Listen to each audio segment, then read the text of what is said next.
imágenes, no nos olvidemos que ya empezamos la tercera clase de la tercera unidad. Miren que el tiempo pasa rápido, así que por favor siempre pongan atención para que puedan mejorar por algunos su nota. Igualmente uno ratificar por la nota que tiene.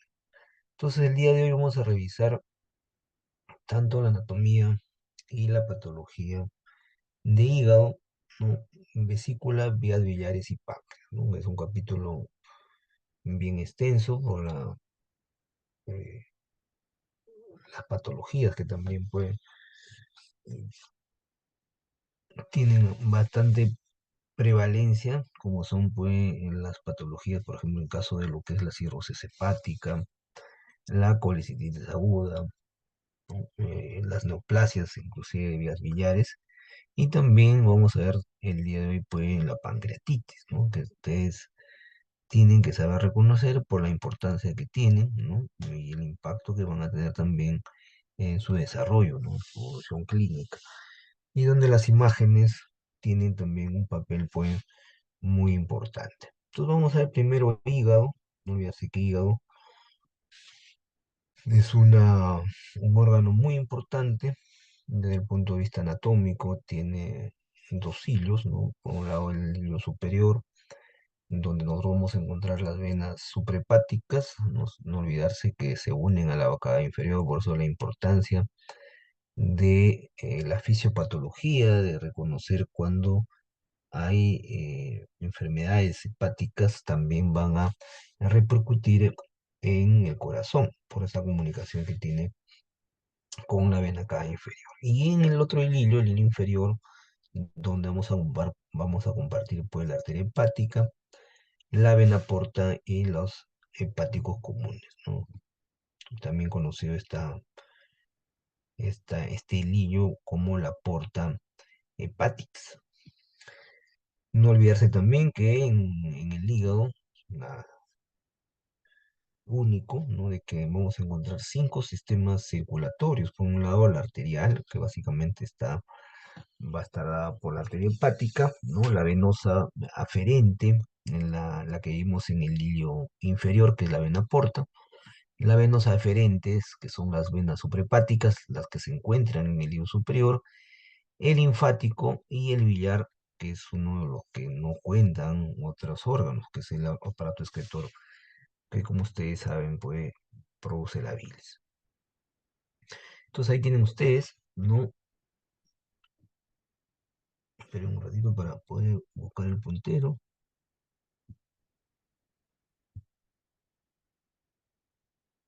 ¿Sí logran ver el puntero? Sí, ¿no?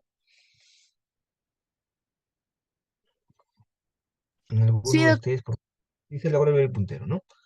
Ya, entonces acá tienen ustedes, miren, en un corte coronal, no olvidarse que esta es una tomografía computada en ventana de tejido blando, son también conocida por la mayoría de órganos que se encuentran a este nivel, ¿no? También conocido como ventana parenquimal. Está con un contraste endovenoso porque se ve perfectamente, miren la vena cava inferior y las venas suprahepáticas, ¿no? Y en la otra imagen vamos a ver el otro hilo, que es el hilo inferior, ¿no? Miren acá, seguimos con el corte coronal, ¿no? Observen también a este nivel, vamos a ver las venas suprahepáticas, la vena porta, como vimos, está en el hilo inferior, y sus ramas, ¿no? Tanto la vena porta derecha, la vena porta izquierda. ¿Por qué es importante la vena porta también? Porque no se olviden que aproximadamente el 80% tiene irrigación portal en el hígado, ¿no? El otro 20% lo hace la arteria hepática. Entonces, no es difícil reconocer, observen, idealmente hay que realizarlo con contraste endovenoso. Y las técnicas de imagen ideales para poder valorar el, me parece que está el puntero, acá está el puntero, mucho mejor que el puntero láser.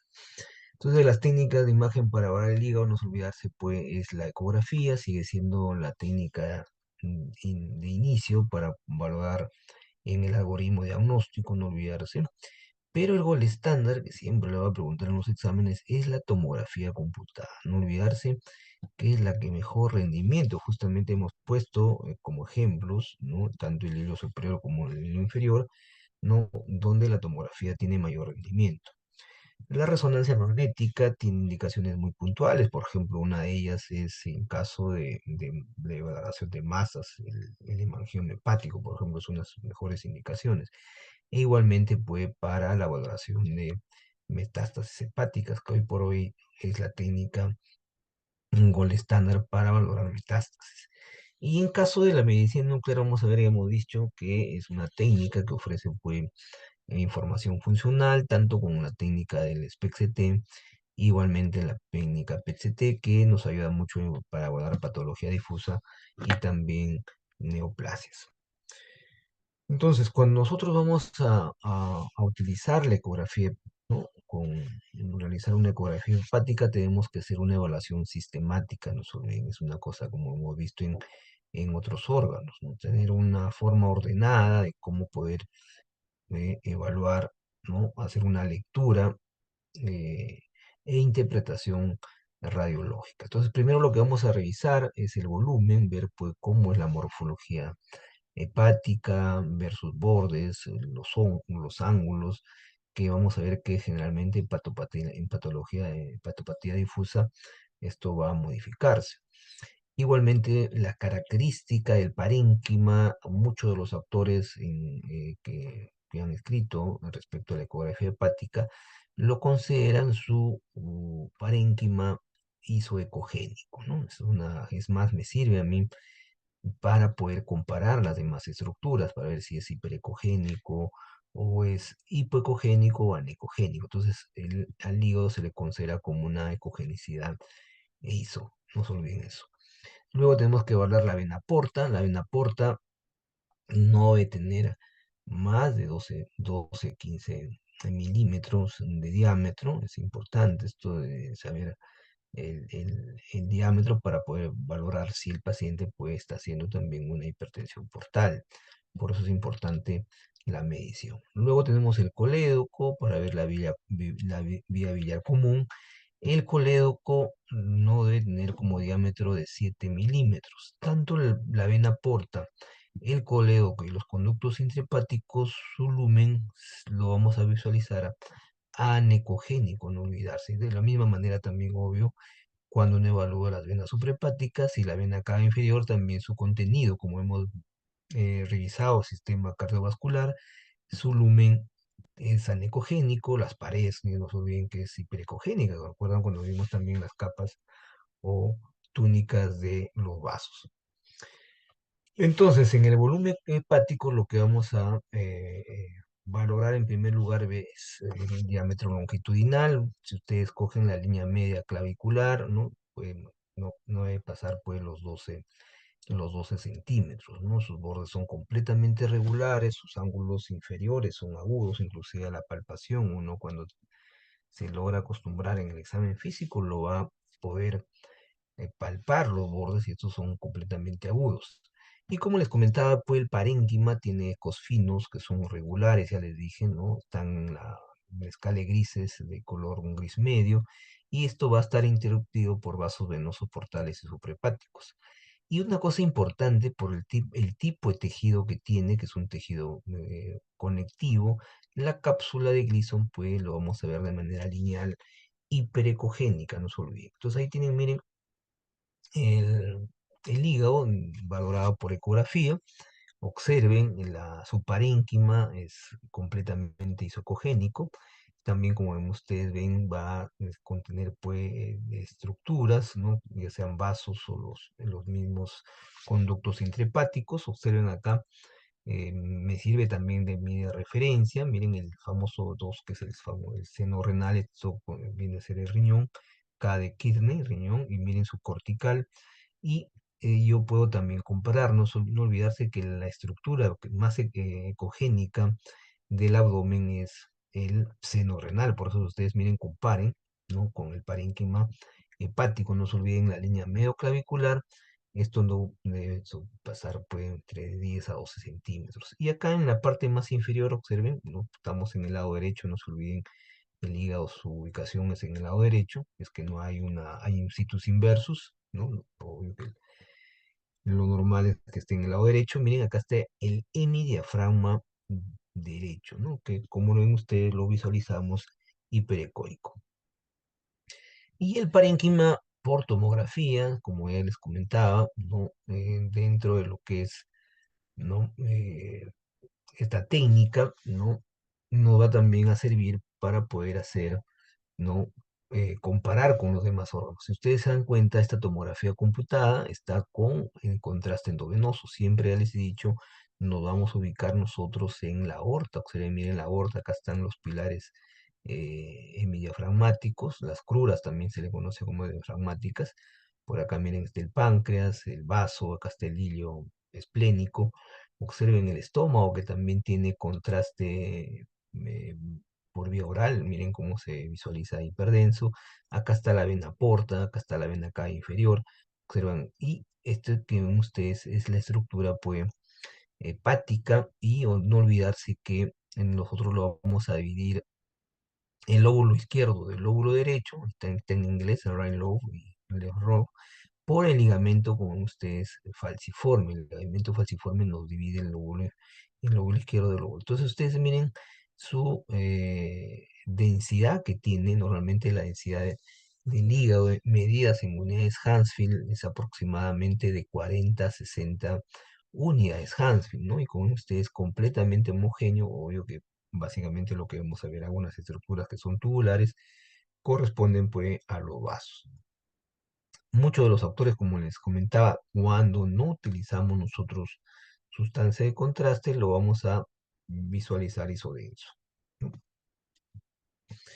Pero también nosotros podemos valorar el hígado con las técnicas funcionales, ¿no? Las técnicas funcionales, como ya les he comentado, básicamente con la modalidad del SPEC. No se olviden que SPEC significa Single Photon Emission Computed Tomography, que viene a ser la tomografía computada por emisión de fotón único, y la PET, que viene a ser pues la tomografía por emisión de positrones. Entonces vamos a utilizar diferentes radiofármacos o radiotrazadores. No olvidarse que la medicina nuclear utiliza radiotrazadores o radiofármacos que son administrados tal igual como un fármaco, que como ustedes lo han estudiado muy bien en farmacología. Tiene su farmacocinética, su farmacodinámica.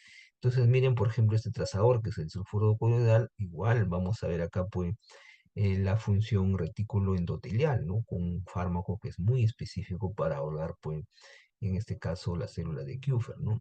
Macrófagos, en otras palabras. Y también puedo utilizar otros retrasadores, por ejemplo, en caso del octreotide. El octreotide es un péptido, me valora muy bien los receptores de somatostatina. Y en caso de la PET, voy a utilizar este retrotrasador que ya lo hemos visto en múltiples oportunidades, que es el ABFDG. La FDG significa fluoresoxiglucosa. Logramos pues, unirlo a un radionúcleo que es emisor de positrones. Y observen, por ejemplo, el parénquima, cómo lo vamos a visualizar. No se olviden que es parte de su biodistribución. Entonces, haciendo el mismo caso, por ejemplo, es un paciente que tiene un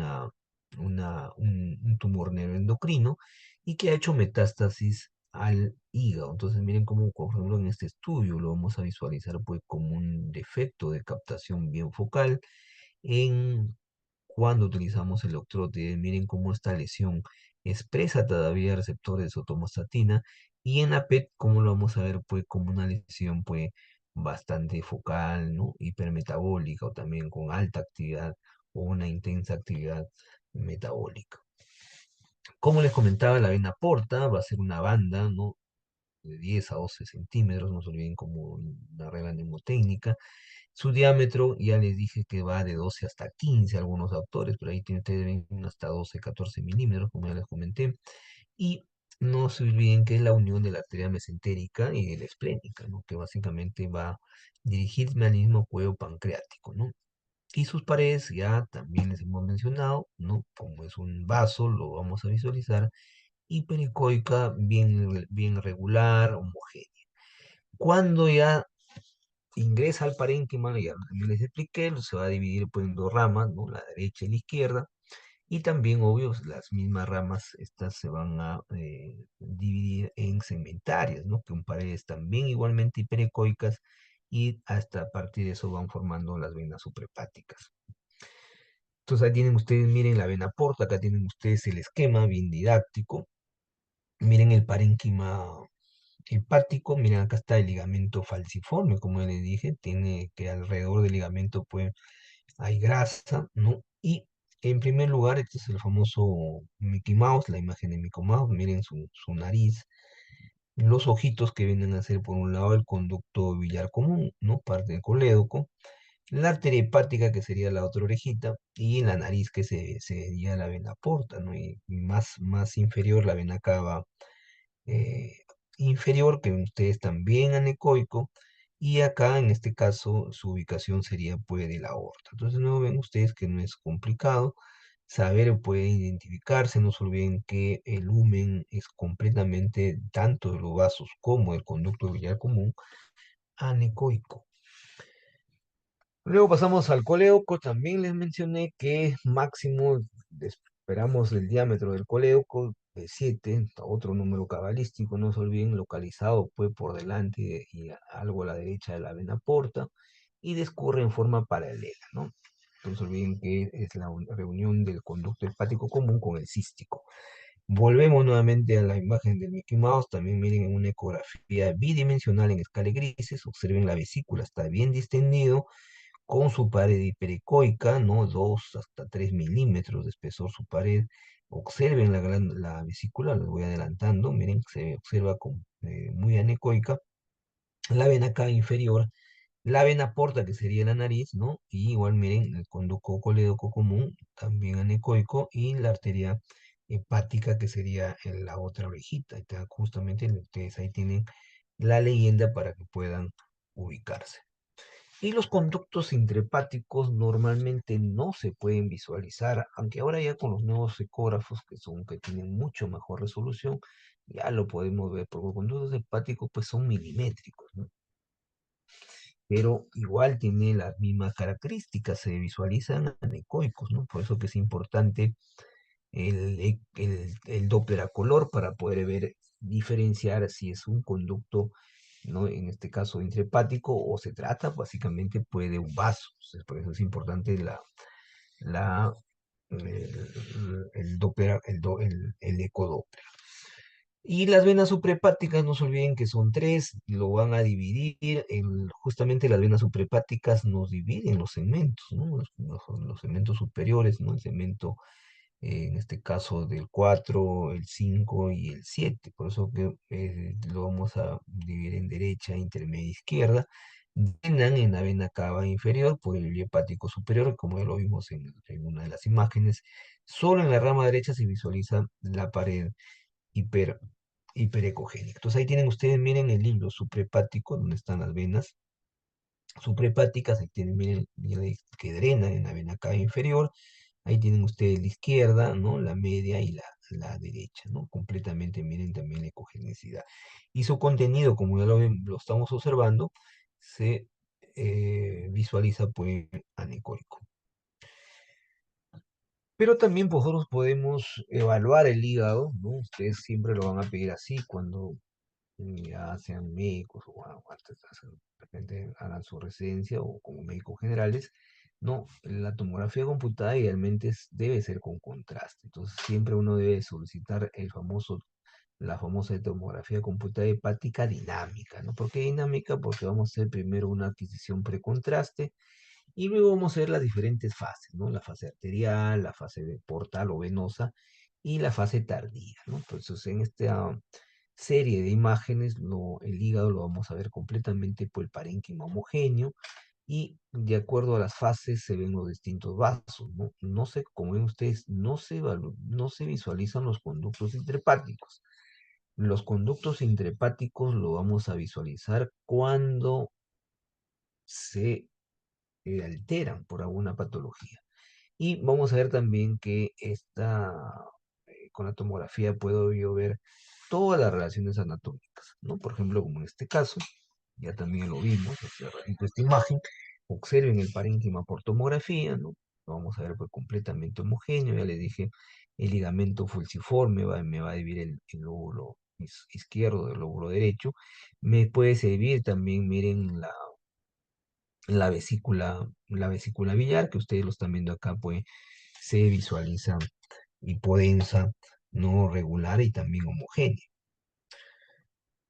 Luego pasamos a la vesícula, a hablar de la anatomía de la vesícula, no olvidarse que en la vesícula pues es un órgano que tiene la forma piriforme, o sea, la forma de una perita, ¿no? Su músculo es membranoso, no se olviden por el hecho que se contrae, ¿no?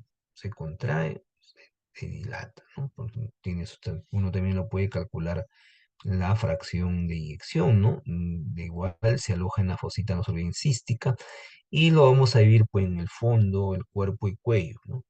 Y va a continuarse con el cístico, el cual se une por el conducto hepático común para formar el colédoco.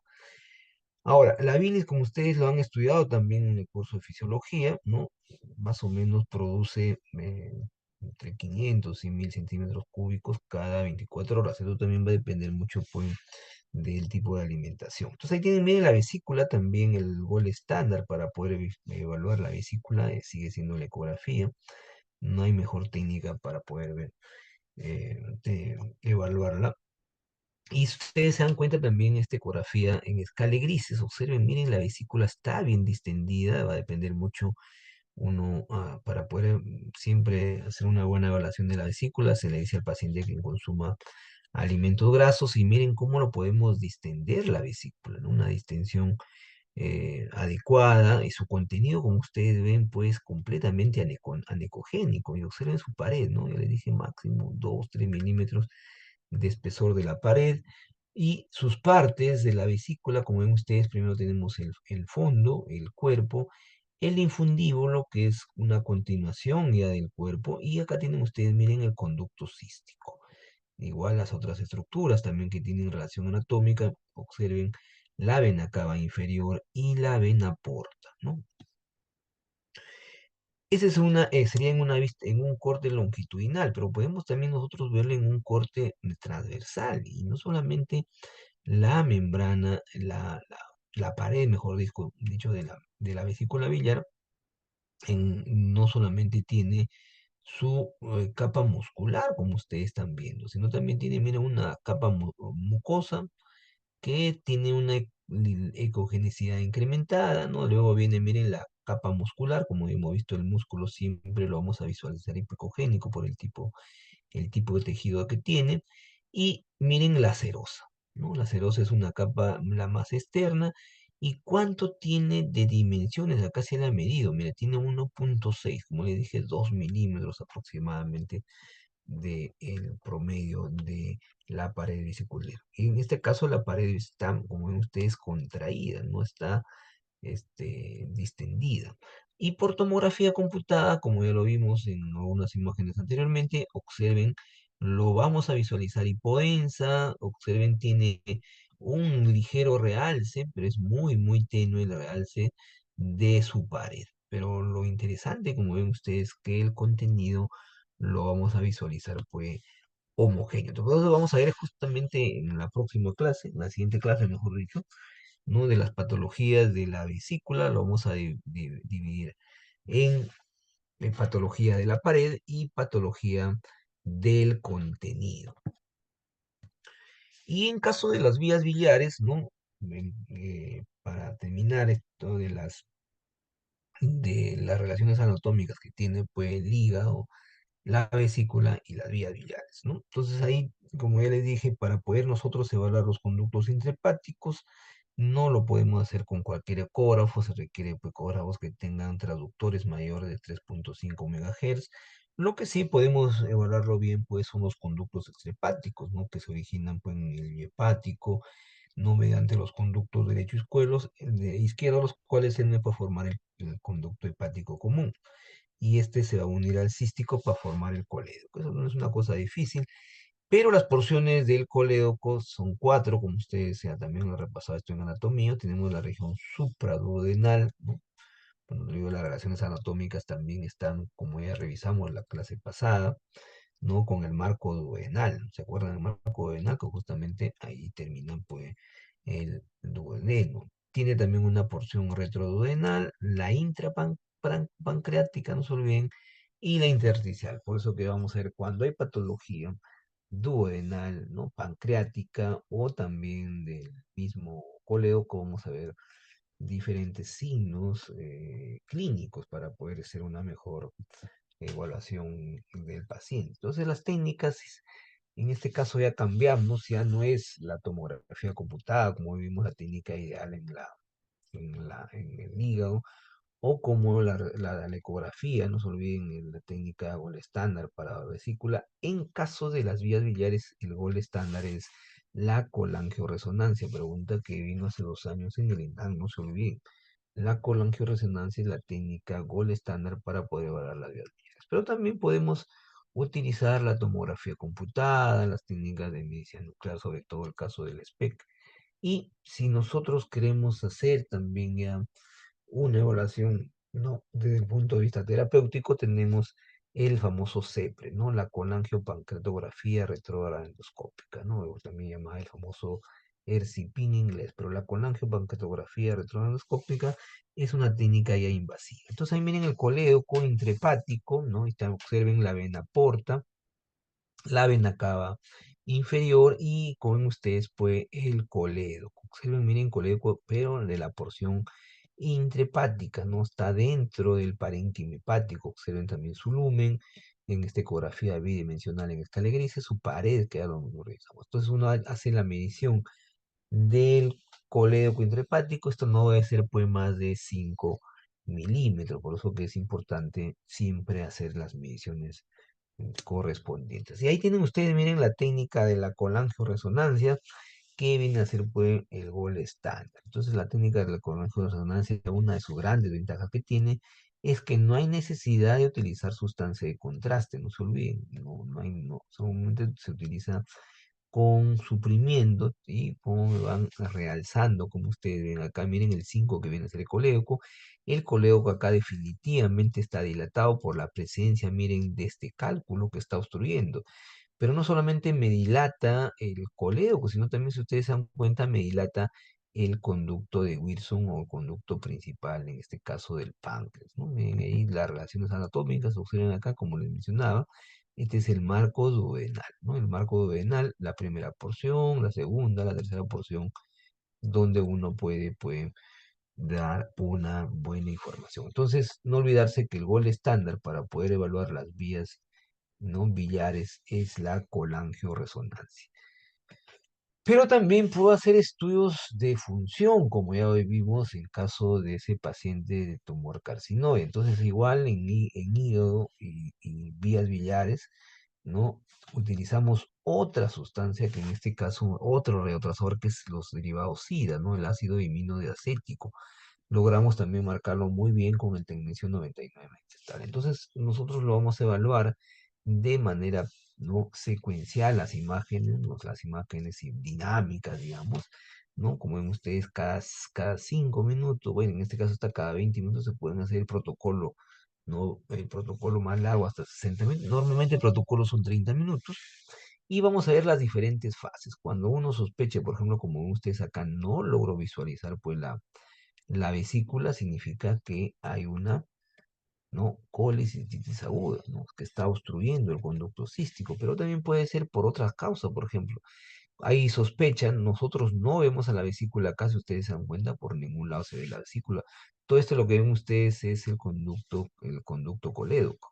Y acá, como ven ustedes, no hay una eliminación escasa, como ustedes, y luego descubrimos, pues, de que definitivamente se visualiza. Miren acá la vesícula. La vesícula, después de la intervención de la morfina, nos ven que la morfina estimula el esfínter de Oddi, y eso permite pues, que, miren, la vesícula logra verse después. Entonces es una colecistitis aguda,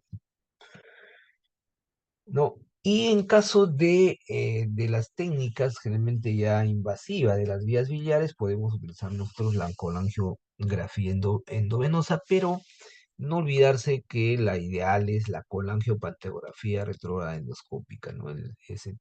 el CPRI en inglés y RCP, ¿no? En inglés. Ahí tienen ustedes, miren la colangiopancreografía retroendoscópica. ¿Qué se hace? Se introduce el endoscopio, como ustedes también, ¿no? Pueden mirar acá, ¿no? Todo es por intervencionismo. Y lo que vamos a ver, pues, por ejemplo, miren acá, se inyecta una sustancia de contraste, ya les he dicho, el contraste iodado,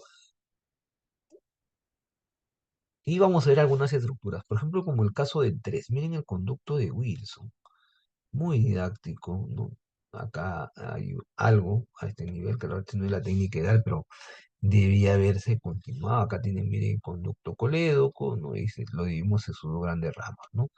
El conducto hepático común, ¿no? Y también el conducto cístico que va a la vesícula. Miren, esta vesícula está completamente, ¿no? Contra- contraída. Igual acá, miren, se puede visualizar el parénquima hepático. Entonces no es una cosa difícil, pero esta es la técnica gol estándar para dar el tratamiento de una de las patologías más frecuentes, que es la litiasis coledociana, ¿no? La litiasis del colédoco.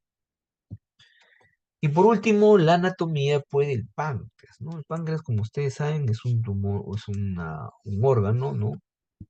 Que tiene tanto, por un lado, producción de enzimas pancreáticas, pero también produce, pues, hormonas, como el caso de la noradrenalina, ¿no? La noradrenalina. No olvidarse que también el páncreas, su localización es retroperitoneal, lo vamos a vivir en la cabeza, ¿no? El cuello, el cuerpo, el cola. Tiene la forma de un renacuajo, ¿no? Este es el precursor de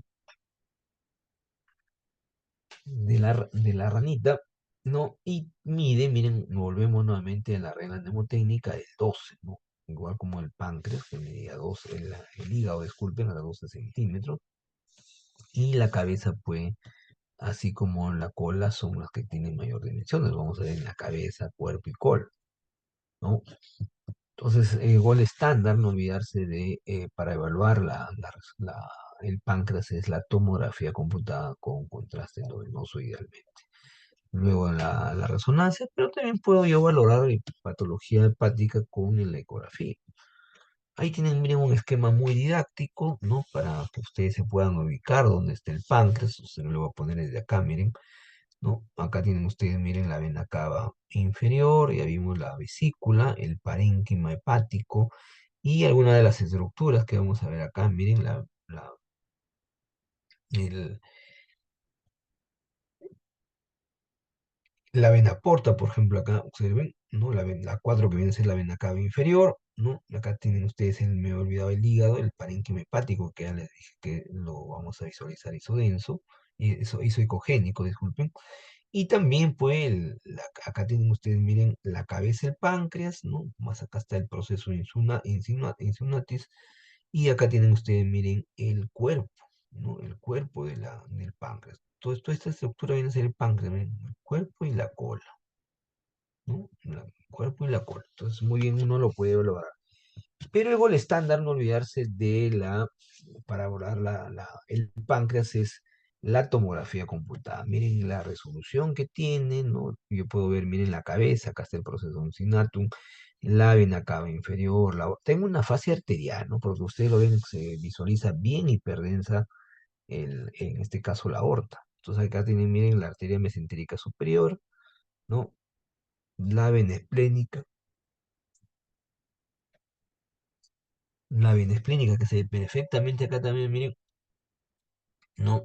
Ya le dije la aorta, por ejemplo, algunas de las partes, la cabeza, el cuello, el cuerpo y la cola, ¿no? Por acá también el vaso, o sea, no es una cosa difícil, esto lo vamos a, también ustedes tienen que volver a pasar cuando hagan la próxima semana su práctica, pues, de correspondiente a hígado, vías biliares, vesícula y páncreas. Pero también podemos hacer una reformateo, ¿no? Una reconstrucción de las imágenes con tomografía de ese hecho para poder observar mucho mejor, miren, el conducto de Wilson, ¿no? Se ve perfectamente el conducto de Wilson como el conducto pancreático principal, por no sé bien que otro conducto es el conducto de Sartorini. La cabeza y páncreas, miren las relaciones anatómicas, como ya les dije, y la papila. ¿Sí? Por eso que acá esta es una estructura, el famoso ampuloma, ¿no? que son obstructivos, no solamente obstruyen el conducto de Wilson, sino también obstruyen para el coledoca. Miren, acá está la primera porción del duodeno, ¿no? La segunda, primera porción, la segunda. Acá está la rodilla superior, la rodilla inferior, y acá está un poco entrando ya a la parte de la cuarta porción del duodeno. Muy bien. Entonces, si tienen alguna pregunta, alguna duda, si no avanzamos para poder ya ver la patología. Entonces, miren qué interesante mm, la anatomía de estos órganos que son muy importantes. Entonces, vamos a ver con la patología. Y al final, a ver si tienen alguna pregunta para esclarecer mejor los conceptos, ¿no? Entonces, vamos a empezar primero con el hígado, como siempre, la patología del hígado, ¿no? Entonces vamos a empezar con los procesos congénitos, en primer lugar, luego las lesiones parenquimatosas difusas, los procesos infecciosos, los traumatismos, los tumores vamos a ver en benignos y malignos, pero lo más frecuente, algunos autores lo van a dividir pues, en dos grandes grupos, ¿no? La patología hepática, primero las hepatopatías difusas, ¿no? Tenemos el hígado graso, ¿no? La esteatosis hepática, una hepatitis, una cirrosis hepática, ¿no? Que son lo más frecuente, ¿no? Y por último, la otra clasificación son las lesiones ocupantes de espacio, ¿no? Entre ellas, pues, los tumores tanto benignos como malignos, ¿no? Los procesos congénitos, ¿no? Y igual el resto son menos frecuentes. Entonces, en caso de los procesos congénitos, lo que más vamos a encontrar en patología hepática son los quistes, ¿no? Los quistes simples o también la poliquistosis hepática. Y la otra patología es el síndrome de Bucharý, ¿no? El síndrome de Bucharý que tiene que estar en relación con la agenesia, ¿no? O trombosis de las arterias suprahepáticas, ¿no? ¿No? Entonces ahí tienen ustedes, miren, un típico ejemplo de un quiste congénito. Por ejemplo, ahora cuando estaba informando los estudios de tomografía, por ejemplo, ¿no? He encontrado varios pacientes que tienen quistes, ¿no? Pues este quiste como este es un quiste de gran volumen, de gran tamaño, ¿no? Siempre tienen, no se olvidarse, pues, de contenido anecoico, y los que siempre tienen esta característica de tener gran volumen y de contenido anecoico, van a tener, miren, un refuerzo posterior que se conoce como el refuerzo posterior, ¿no? O también se le llama el refuerzo acústico, ¿no? Y que si ven ustedes, miren, ¿no? Hiperecogénico, ¿no? ¿No? A diferencia cuando sean cálculos, van a tener una sombra acústica posterior, ¿no? Acústico viene de sonido, ¿no? Estos son como signos generales que siempre vamos a encontrar en ecografía. Entonces, el quiste simple, como ven ustedes, tiene un contenido anecogénico y su pared, como ven ustedes, es lineal, no hiperecogénica, ¿no? Un quiste simple clásico. Pero también podemos valorar la policostosis hepática, como están viendo. Mira, acá ya no es un solo quiste, son múltiples quistes, también su contenido anecoico, su pared, como ustedes que ven, este hipericoico, no ya no es único, sino ya múltiple. Y cuando uno quiere valorar, inclusive cada una de ellas tiene su refuerzo acústico, miren, ¿no? Y también por ecografía, ¿no? Tienen, por tomografía, disculpen, tienen uno, dos, tres, cuatro, cinco quistes, por lo menos en este corte, o sea, unos pequeñitos.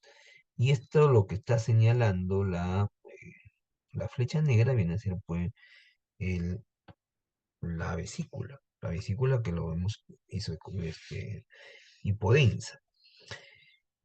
Y la otra patología que también es relativamente frecuente es la agenesia de las venas suprahepáticas, también conocida como el síndrome de Bucharý, ¿no? Entonces acá hay una ausencia congénita de las venas suprahepáticas, también puede ser por una trombosis, no se olviden, ¿no? Entonces hay unas pequeñas venas colaterales, ¿no? Permiten el flujo venoso a la vena cava inferior, produce hipertensión portal a la larga y también inversión, pues, flujo en la vena porta. Entonces ahí tienen, miren, un síndrome de Bucharý. Utilizando el Doppler, pues, a color, observen esta área que se visualiza en, al nivel de la región donde drenan normalmente las venas suprahepáticas, generalmente pues el segmento 8, ¿no? Y vemos un área que se visualiza pues hipoecogénica, ¿no? Irregular, pero no vemos vasos, porque nosotros estamos haciendo el flujo de los vasos, nosotros estamos con un Doppler a color, y si el Doppler me permite ver el flujo. Sin embargo, vemos colaterales, ¿no? Muchas venas colaterales. Observen, acá está la vena cava inferior de contenido anecoico, y producto de esta zona, que ya es una zona necrótica, se han generado pues colaterales que lo podemos valorarlo muy bien con el Doppler a color. Entonces, un típico ejemplo del síndrome de Buchari. Y la otra clasificación de numerosa, digamos, son las lesiones parenquimatosas difusas, ¿no? Donde las más frecuentes, no se olviden, es el hígado congestivo. ¿Cuándo produce el hígado congestivo? No se olviden en la insuficiencia cardíaca congestiva, no se olviden. Esa es la insuficiencia cardíaca congestiva que también se le conoce como derecha, ¿no?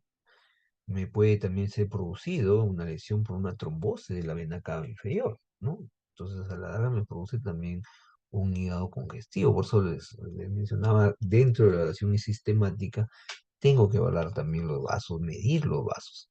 La otra patología que es muy frecuente en nuestro medio viene a ser la estetosis hepática, ¿no? En el momento, pues, del sedentarismo, el tipo de alimentación ha hecho que la estetosis sea una epidemia, normalmente lo encontramos. ¿Cómo se observa la estetosis hepática? Como he dicho, como se infiltra con grasa, y la grasa cuando se inflama, no se vuelve hiperecogénica. Entonces el hígado acá, más bien lo vamos en la estetosis hepática, lo vamos a ver pues hiperecogénico por ecografía. Y más bien por tomografía lo vamos a ver hipodenso, ¿no? Y la otra patología que también es terrible es la cirrosis hepática. Dentro de lo que es la cirrosis hepática, para poder ver hacer el diagnóstico, si bien es cierto el diagnóstico es clínico, pero uno lo puede corroborar. No se olviden que lo hacemos con el gol estándar, pregunta que hace 3 años en Vietnam, la elastografía. La elastografía, no se olviden que es una modalidad dentro de lo que es la ecografía.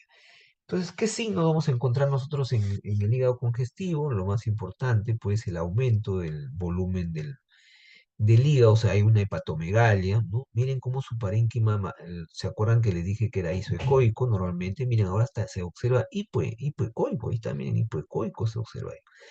Y también en el hígado congestivo se dilatan las venas. Hay una dilatación no solamente de las venas suprahepáticas, sino también de la vena cava inferior, que ustedes lo están viendo. Entonces, esa es una característica del hígado congestivo. Si nosotros le practicamos al paciente una tomografía computada, vamos a ver, esto ya no tiene ya 12, 14, hasta 15 centímetros de longitud.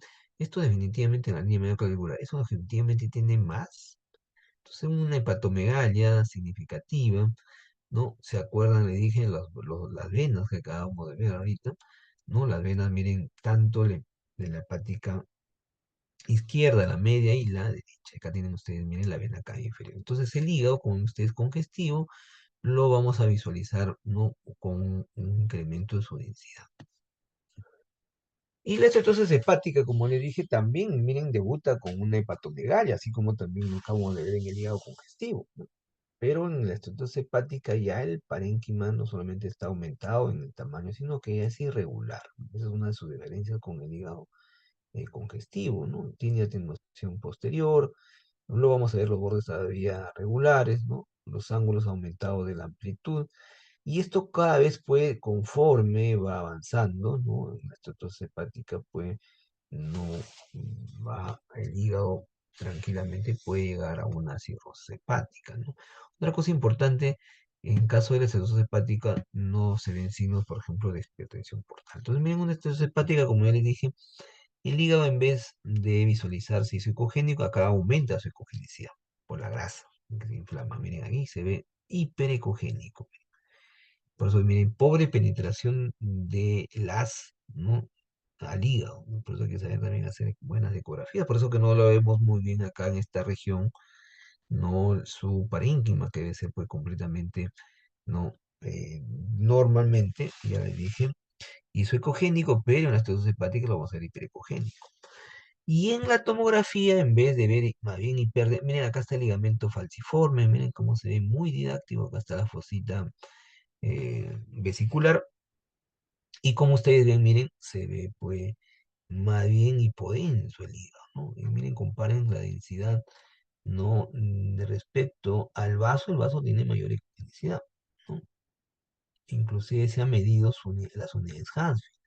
Las unidades Hansfield, miren, tiene 21 unidades Hansfield. ¿Se acuerdan que le dije que va entre 40, mínimo 40, máximo 60? O sea, que está completamente disminuido su densidad. Y una de las enfermedades, porque es terrible, es la cirrosis hepática. Entonces, acá al contrario de que está aumentado, más bien está disminuido por la cronicidad, ¿no? El parénquima, vamos a verlo también con incremento de la cogenicidad, ¿no? La vena porta, no bien por el paciente que está haciendo ya signo de hipertensión portal, ¿no? Miren el diámetro mayor de 14 milímetros. Las venas suprahepáticas están disminuidas de diámetro, los bordes también lo vamos a palpar ondulados. Y también no olvidarse que hay una hipertrofia del segmento 1, ¿no? Y eso es cuando hay una de los primeros signos que aparecen. Y también vamos a ver ascitis de de la complicación. Por ejemplo, acá miren el hígado, está disminuido de tamaño, ¿no? Se observa hipodenso, no tiene la densidad pues normal. Sus bordes, como ustedes ven, ya se observan microlobulados, no son regulares, ¿no? Y la citis, tremenda citis, miren, este es agua, este es líquido, tremenda citis. Y por último, en caso de hígado, vamos a ver los tumores hepáticos benignos, en caso del hemangioma, por ejemplo, el más frecuente, ¿no? Donde ya les dije que el gol estándar es la resonancia magnética, no olvidarse eso, es la técnica que tiene mejor rendimiento, pero también puede haber adenomas, ¿no? Los amartomas, pero lo más frecuente, no se olviden, el tumor benigno más frecuente de localización en el hígado, no se olviden que es el hemangioma hepático. Entonces ahí tienen ustedes, miren, un hemangioma, su forma de presentación en una ecografía bidimensional, miren, en escala de grises, siempre va a ser la técnica que voy a evaluar. Vamos a verlo inicialmente, miren, como una pequeña área o una lesión hiperecoica, ¿no? Y dentro de un contexto, pues, del hígado, ¿no? Dentro de su normalidad. Y en la tomografía computada con contraste, miren, está con contraste, siempre tengo que visualizar la aorta.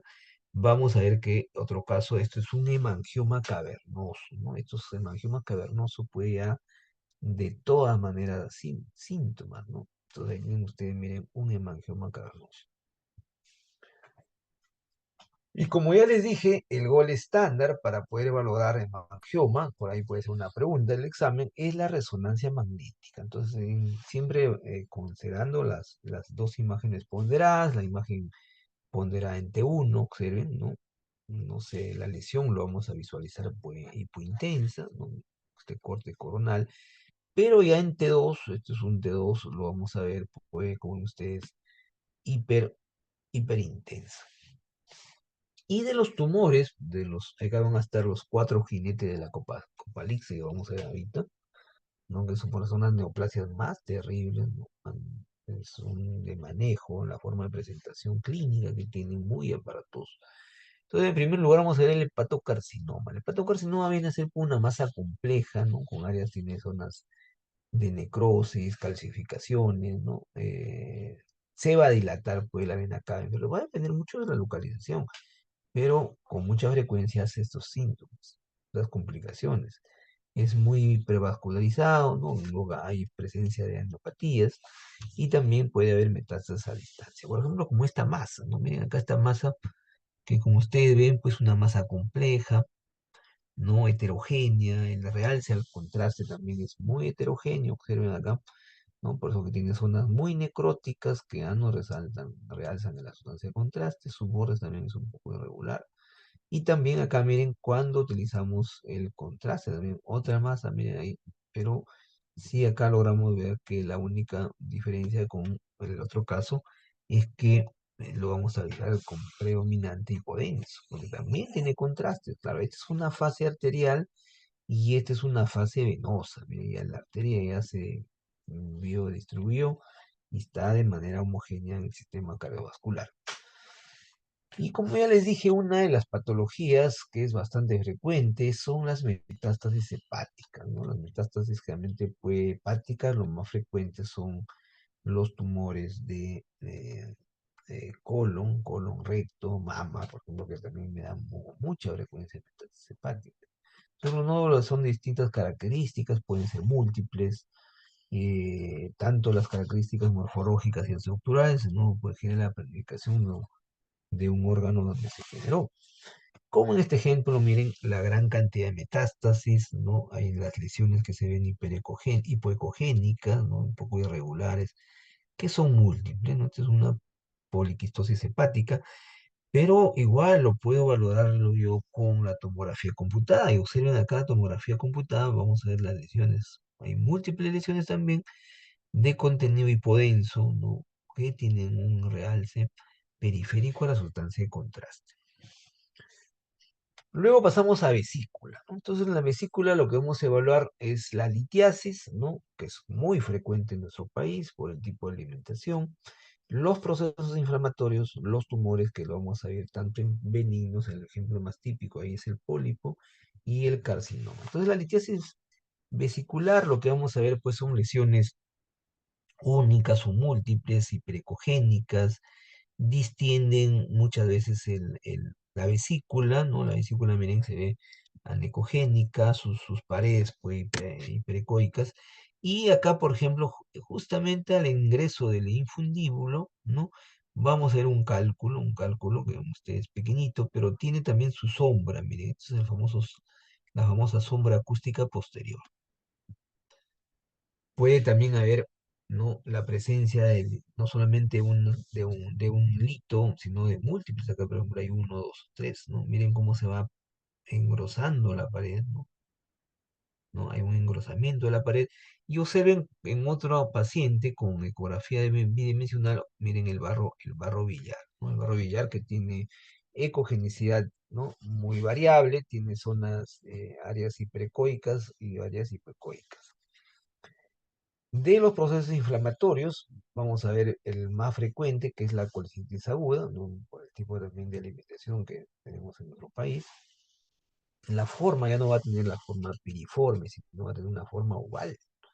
Haya un aumento del volumen, ¿no? Y a lo que le dije, ¿no? Por un lado vamos a ver alteraciones de la pared, que se producen alteraciones de la pared, espesor de la pared. Se pueden perforar, ¿no? Mucha presión, está mucho tiempo el paciente esperando y se perfora y me puede dar un neumoperitoneo, como vimos en la clase pasada. Y en caso de las alteraciones de contenido, pues muy irregular, se puede ver alteraciones perivesiculares, los abscesos, ¿no?, la inflamación de la grasa mesentérica y el efecto de masa, ¿no? Entonces ahí tienen ustedes, miren, en caso de las alteraciones de la pared y la perivesicular, observen bien el famoso signo de triple contorno, uno, dos, tres contornos, ¿no? Acá también miren, uno, dos, tres contornos. Puede formarse abscesos perivesiculares, como en este caso, miren el absceso perivesicular y la grasa que está, pues, completamente aumentada su cogenicidad, ¿no? Y obvio, no solamente hay cálculos, también hay un barro billar y la sombra acústica que me produce en este caso, los cálculos. ¿Dónde entra a tallar la tomografía computada? En vesícula, cuando hay perforación. O sea, miren cómo la presión indoluminal que está dentro de la vesícula, miren cómo las paredes se han aumentado su espesor. Es un engrosamiento, como ustedes ven, ¿no?, asimétrico. Alrededor se va formando abscesos perivesiculares, ¿no? La grasa, como ustedes también, está completamente, pues, aumentada en su densidad por el mismo proceso inflamatorio y se perfora porque en este caso, la vesícula no, también no se olviden que recibe pero una sustancia, sin la misma presión ha hecho que se perfore. Esto a la larga, como le dije, me puede causar neumoperitoneo. Y en caso de lo que vamos a visualizar con la gamografía de vías biliares, también se le conoce, el reotrazador de reofármaco que utilizamos es el IDA, ¿no?, el ácido acético, su nombre genérico, marcado, logrando marcar con el tecnicio 99 estable. Miren acá, por ejemplo, dos tipos de pacientes, ¿no? Este es lo normal que tengamos, que donde más se tiene es la captación en la vesícula biliar. Pero observen acá no lo logramos visualizar.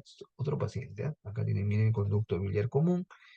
Él el vaso y en ningún momento cuando el paciente pues, ha ido haciendo sus controles durante el tiempo ideal, que debe ser pues, entre 2, 4 horas, por ningún lado vemos la vesícula, ¿no? Entonces esto podría ser lo más probable una colitis aguda. En cambio, en la crónica, la vesícula más bien lo vamos a ver pequeñita, ¿no? Más pequeña, ¿no? Deforme, va a estar retraída, su pared aumentada de espesor en forma regular, ¿no? Y no se olviden que hay presencia de cálculos y barreras. Entonces ahí tienen, miren, una vesícula bien pequeñita, ¿no? Su tamaño, miren, 17 milímetros, realmente bien pequeña. Y también su pared conforme va avanzando el tiempo, miren cómo la pared está irregular, gruesa y pericoica.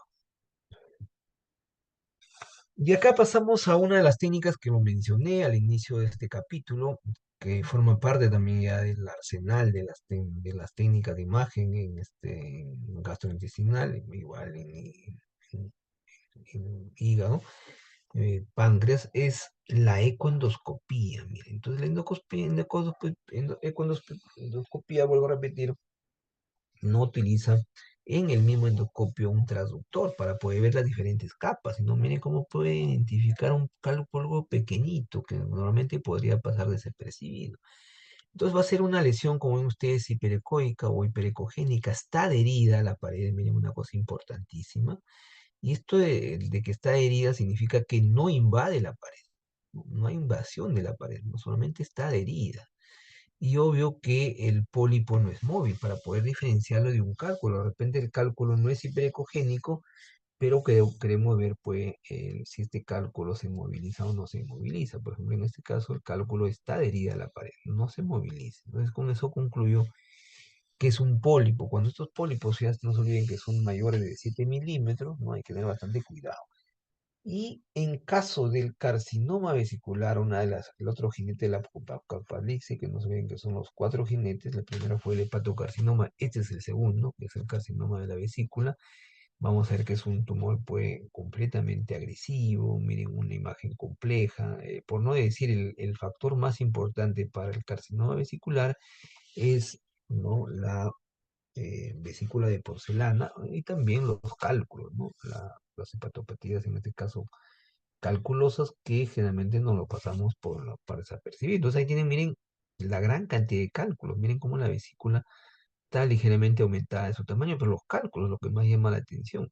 Pero no solamente los cálculos, sino también, miren, produce metástasis, ¿no? Por contigüidad, ¿no? Una de las consecuencias, lamentablemente, de esta enfermedad es que produce metástasis, ¿no? Como ustedes, ¿no? Y estas metástasis son hipodensas. Acá también se observa, miren, con muy evidente la metástasis, una metástasis hepática.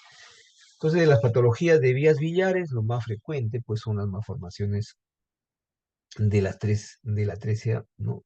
La que más frecuente, esto lo van a ver ustedes cuando tengan pacientes pediátricos, ¿no? En caso de nacimiento, estos muy ictéricos, hay que saber diferenciar de las hepatitis, la enfermedad de Caroli, ¿no? Dentro de lo que está también el quiste colédoco, y lo más frecuente, no se olviden, es por la absorción, ¿no? Por el mismo, con el mismo colicistitis produce estos cálculos que me obstruyen, ¿no? Por la litiasis, también no solamente por la absorción, puede ser por litiasis, también puede ser por mismos tumores o patología de parásitos, ¿no? El proceso inflamatorio, generalmente lo vamos a ver las colangitis, y los tumores, que es ya el tercer jinete del apocalipsis, que es el colangiocarcinoma. Entonces, la atresia biliar, que es una patología congénita, como ya les dije, ¿no? Más bien hay una ausencia de la vesícula biliar extrahepática, tienen ustedes ahí el colédoco, ¿no? Tiene el famoso signo del doble canal periférico, porque se dilatan los conductos intrahepáticos. Por primera vez ahí sí puedo ya poder visualizar un conducto intrahepático, ¿no? Y hay una hepatomegalia. Entonces, miren acá, en la treza biliar hay una ligera hepatomegalia, el hígado, como ustedes pueden, ha perdido su cuvenicidad por el mismo proceso inflamatorio. Y observen, miren la vena porta, ¿no? Y no se visualiza por ningún lado el colédoco, ¿no? El colédoco, este signo se le llama el famoso signo del doble canal periférico. Y el quiste colédoco, ahora pues toda esta patología, no se olviden de vías histrepáticas, ahora hoy por hoy el gol estándar es la resonancia magnética, no se olviden. Entonces, en el caso del quiste colédoco, ¿no? hay malformación no solamente de la vía biliar intra, sino también extrahepática. Se van a dilatar de forma circular, fusiforme el colédoco, ¿no? Y puede también no originar una unión anómala de coleo con el virus. Entonces ahí tienen el ejemplo típico de una atresia de vías biliares, ¿no? No se visualiza por ningún lado el colédoco, si ustedes se dan cuenta, ¿no? No visualizamos, ¿no? Lo que vamos a hacer es la vena porta, ¿no? El famoso signo del doble canal periférico, que lo vamos a ver más adelante, el famoso signo. Entonces aquí tienen ustedes, miren, me había confundido con la 13, pero acá vamos con la repetición, ahí está también el gusto. Miren, acá aquí está el colédoco, la dilatación que tiene, ¿no? La vía estrepática, miren, ¿no? Muy dilatado, tiene la forma fusiforme, y los conductos intrahepáticos, miren que aparentemente no están normales. Entonces, miren, con esta técnica de la colangioresonancia puedo evaluarlo. Miren, acá está el parte del duodeno, miren, ahí se ve muy bien. ¿Y cuáles son los signos de la obstrucción coledociana? Que ya les dije, pues el gol estándar, ¿no? Pues, vamos a empezar primero con los signos ecográficos. Va a haber un aumento del diámetro, la dilatación te va a causar pues, aumento del diámetro interplático, el famoso signo del canal, del doble canal periférico, el diámetro también, y el famoso refuerzo acústico posterior, se va a aumentar también el diámetro. Acá miren, acá por ejemplo, miren el famoso doble canal periférico. ¿Qué significa el doble canal periférico dentro? Miren, dentro del contexto del parénquima hepático, miren, este sería el conducto biliar que está dilatado, este es el primer canal, y este es el otro canal. O sea, por eso que es un poco difícil. Me están hablando de las plantas medicinales. No, a ver, por favor, acá alguien está con su micrófono prendido. Entonces ustedes se dan cuenta, volviendo nuevamente a la imagen, miren el conducto biliar está dilatado, miren, anecoico, su pared inclusive más engrosada, y la vena porta también, ¿no? Entonces ahí tienen ese famoso signo de doble canal periférico, ¿no? Vaso, conducto intrahepático. Entonces, ¿cómo yo lo puedo diferenciar esto muy bien con el Doppler a color, ¿no? El conducto hepático no va a tener billar, no va a tener el flujo, en cambio la vena porta tiene flujo. Y ahí tienen ustedes, miren el ejemplo típico, pregunta de examen, ¿no? Para que me leen, por favor. El calculito, la litiasis, ¿no? Miren el cálculo hiperecogénico. Observen, antes de escribir el cálculo, cómo se ha dilatado el conducto biliar, el colédoco. Esto tiene definitivamente más de 7 milímetros. Pero no solamente tiene dilatación del conducto, sino también miren su pared. Eso tiene más de 2 milímetros. Y el cálculo, como les dije, ¿no? El cálculo hiperecogénico, y tiene su sombra acústica posterior, miren, ¿no? Por acá también la vena porta. No se olviden que el conducto biliar común y la vena porta son hipoecoicas, ¿no? Y ahora, por primera vez voy a ver los conductos intrahepáticos por tomografía. Entonces, miren el famoso canal del canal doble periférico, ¿no? Miren acá el conducto intrahepático, este está con contraste, ¿no? Justamente el conducto jamás va a tener contraste. Biliar, en cambio, miren, la vena porta, una rama, se visualiza hiperdensa. Acá también, miren, ahí está clarísimo el conducto biliar.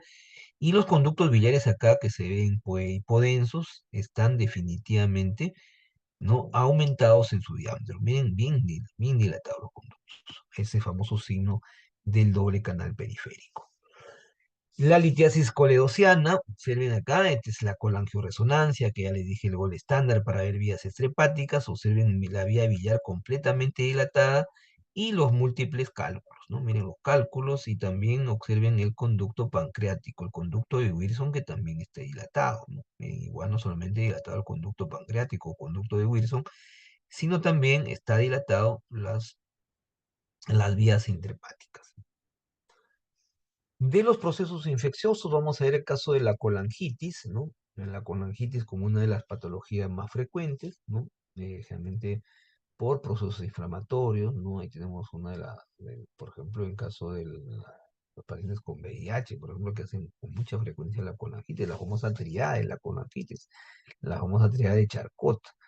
Y lo que vamos a ver, pues, la hiperecogenicidad de las paredes de las billares, ¿no? La vía billar, también, obvio, el aumento del espesor, que lo vamos a ver de mayor, de 2 milímetros, ¿no? Las mismas, los ecos finos, y también hay abscesos periféricos, ¿no? Por ejemplo, acá miren la dilatación de los conductos intrahepáticos, ¿no? Miren, para poder diferenciar, esto está con Power Doppler, lo que ustedes están viendo eh, con áreas que ustedes ven de mayor color, ¿no? Es el flujo, pero él con los conductos intrahepáticos no tienen flujo, ¿no? Ahí tienen, mira, acá también se puede ver. Y acá tienen, miren cómo está dilatado el conducto. Esta es una ecografía Power Doppler y esta es una resonancia magnética no ponderada en T2. Miren la gran dilatación de los conductos, una dilatación pues muy importante. Y el tercer jinete del apocalipsis, como ya les dije, es el colangiocarcinoma. La otra neoplasia, hasta ahorita la 3, la otra vamos a ver el adenocarcinoma pancreático, que sería el cuarto jinete, pues son las neoplasias que tienen pronóstico muy, muy malo realmente. No hay forma de poder curar a estos pacientes, ¿no? Entonces, la colangiocarcinoma, pues una masa en ecografía hipoecoica, no va a ocupar el lumen de la vía billar, se dilatan, como ven ustedes, miren ahí, pues, o sea, otro diagnóstico diferencial cuando ustedes valoren una resonancia, una tomografía, otra técnica de imagen, observen la gran dilatación de los conductos, la gran dilatación de los conductos, que en este caso pues lo vemos hipodensos, tiene contraste endovenoso, miren cómo hay un realce también de la misma hepatomegalia, y observen, miren la masa intracoledociana, miren, se ve perfecto, este es el coleo que está bien dilatado. Y yo, ¿cómo sé que este es el coleo que está dilatado? Pues bien fácil, ¿no? Porque ustedes se dan cuenta, esta es la aorta pues, abdominal tiene 2,5, está casi muy similar en su forma, inclusive un poquito más. Ya hemos dicho que 7 milímetros del espesor pues, del colédoco. Y por último, el último, en el caso del órgano, uno de los más, de las patologías más interesantes, un reto también en caso de la patología pancreática, ¿no? Entonces vamos a ver primero las malformaciones congénitas, la patología inflamatoria en caso de la pancreatitis aguda, ¿no?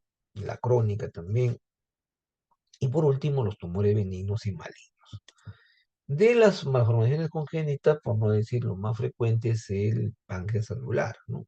Entonces el páncreas anular, como vamos a ver, es en la cabeza, como casi como esa que vimos el colangiocarcinoma, como la masa que está dentro del colon. Pero miren, acá está dentro de la cabeza, del duodeno, que está completamente estenosado, ¿no? Y la cabeza, porque no se olviden que la cabeza del páncreas tiene relación con la segunda, tercera y cuarta porción del duodeno, ¿no? Por eso que miren, este es un páncreas anular, anular significa porque es como un anillo, anular de anillo, miren, periférico y está completamente estenosado. Y el cuerpo del páncreas, miren, por la parte está más atrófico, más pequeño.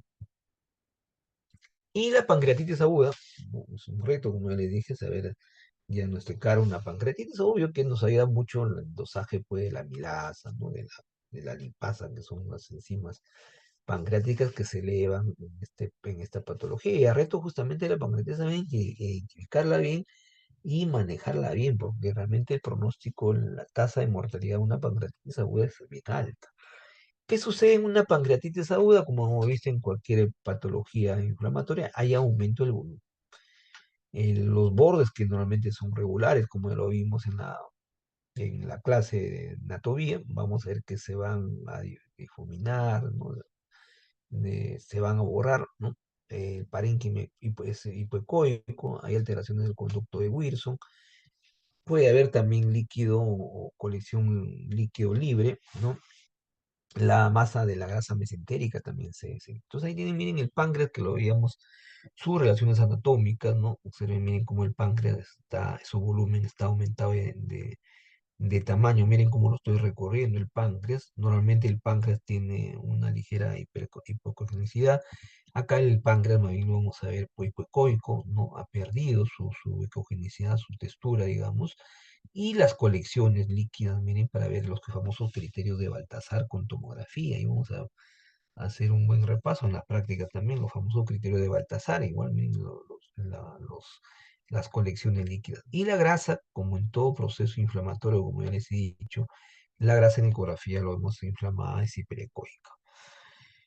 ¿Cuáles son los signos tomográficos de la pancreatitis? Esta pregunta toda la vida viene, ¿no? En los exámenes, ¿no? Por un lado va a haber un aumento de volumen, igual que en la ecografía, pero la densidad es una densidad heterogénea, ¿no? ¿Por qué? Porque las mismas enzimas, ¿no? Proteolíticas en el páncreas justamente por ahí va la fisiopatología, producen necrosis del tejido. Y cuando hay necrosis, no se olviden que no hay realce al contraste.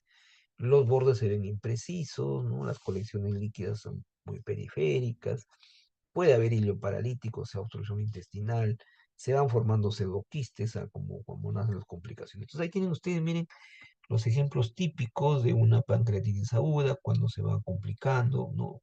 Con los famosos criterios de Baltasar, probablemente es un Baltasar B, donde ya vemos, miren, la, el volumen de la glándula del páncreas aumentada, pero es un poco heterogéneo. Miren el realce, porque todas están con contraste, y es una fase arterial, ¿no? Todo, miren, se ve bien hiperdensa la aorta, ¿no? Igual hay zonas necróticas, ¿no? Y el líquido que está alrededor. Pero miren cómo se va a ir complicando, ¿no? Acá tienen ustedes, miren la vena esplénica, miren el páncreas, inclusive más periférico, se nota hipodenso y observen, se van formando más colecciones, ¿no? Colecciones de mayor tamaño, que son colecciones, como ven ustedes, peripancreáticas. Acá el páncreas más bien ya no se logra visualizar, hay más zonas necróticas, más colecciones, ¿no? Las conexiones, miren acá también igual, ¿no? Entonces, estos son ya Baltasar, pues, Baltasar C, D y E, ¿no? Baltasar ya es donde hay mayor compromiso del páncreas, hay mayor cantidad de zonas necróticas. Y como una complicación puede de una pancreatitis cuando sobrevive el paciente es la formación del el páncreas que se conoce como el pseudoquiste pancreático también, ¿no? Entonces vamos a ver cómo simula un quiste, ¿no? Miren, este es justamente para ver la densidad del páncreas es hipodenso, y miren el líquido del pseudoquiste pancreático tiene la forma, ¿no? Igual, miren, dentro de lo que es el la cola del páncreas, ¿no? Tail significa cola, o pancreas. Ahí también en el vaso, da con contraste, no hay realce, es un realce muy tenue a la sustancia de contraste, por acá está el estómago. Y en la eco, ahí te miren el pseudoquiste, y también, obvio, el conducto de Wilson está dilatado, hay una dilatación del conducto de Wilson, ¿no? ¿No? Y el famoso pseudoquiste, miren, tiene un refuerzo acústico posterior, como hemos dicho, que todas las lesiones. Y luego tenemos la pancreatitis crónica, ¿no? La pancreatitis crónica, pues, es una complicación ya de una pancreatitis, realmente en nuestro medio, el alcoholismo y las litiasis coledocianas, por no decir igual, la técnica, la más frecuente, pues, la, las, las litiasis coledocianas, y la otra es el alcohol, ¿no? Entonces acá más bien, en vez de que el páncreas esté aumentado de tamaño, también acá está disminuido, ¿no? Lo más frecuente, su ecogenicidad es muy irregular, heterogéneo. Y el signo cardinal, el más importante en una pancreatitis crónica, por ahí puede ser una pregunta, es las calcificaciones, no se olviden, sus bordes son irregulares, se dilata el conducto de Wilson, miren el conducto de Wilson como está completamente dilatado, ¿no? Anecoico, y en este caso el páncreas está pequeño, miren, y las calcificaciones, miren la presencia de las calcificaciones que son múltiples, y acá también se puede ver la aorta, miren. Por tomografía mucho más evidente, observen el páncreas pequeñito, bien pequeño el páncreas, ¿no? Miren cómo se ha reducido su volumen, y la gran cantidad de con ustedes de calcificaciones. Miren, las calcificaciones de acá son múltiples, inclusive hay una dilatación del conducto de Wilson. Y de las neoplasias malignas, ¿no? De las neoplasias malignas, no olvidarse, la más frecuente, pues ya les dije, el cuarto jinete de la apocalipsis es el adenocarcinoma, que son masas sólidas, son terribles. La cáncer pancreático, lamentablemente, es la neoplasia más nefasta que hay, ¿no? La mortalidad es altísima a pesar de tanto adelante tecnológico, en lo que es, pues, de lo que es imagen, de los tratamientos, de la introducción de las moléculas también para lo que es inmunoterapia, realmente no ha habido una mejora sustantiva. Entonces, miren, igual también el carcinoma de páncreas, que en este caso está, miren, en la cabeza de páncreas, ¿no? Como está en la cabeza de páncreas, obstruye el conducto de Wilson. Miren cómo el conducto de Wilson está completamente dilatado, ¿no? Obstruye, estenosa un poco en el colédoco, por acá se miren la tercera porción del colédoco. ¿Y qué me produce a la larga? Como ustedes miren, una dilatación de las vías también intrahepáticas. Como ven ustedes, acá también se ve muy evidente, ¿no? Esas áreas hipodensas, es la dilatación, pues, de las vías intrahepáticas. Y la técnica de la PET-CT, ¿no? Que lo tenemos ya disponible en nuestro país, para poder caracterizar una masa, por ejemplo, como una masa pancreática, como ven ustedes acá en la cabeza del páncreas, en el proceso uncinato, más arriba, vemos una masa que tiene, pues, actividad metabólica. Miren, haciendo ya con registro las imágenes, ¿no? Tanto de la PET como ya de la CT acá, porque ven que hay dos técnicas en una sola.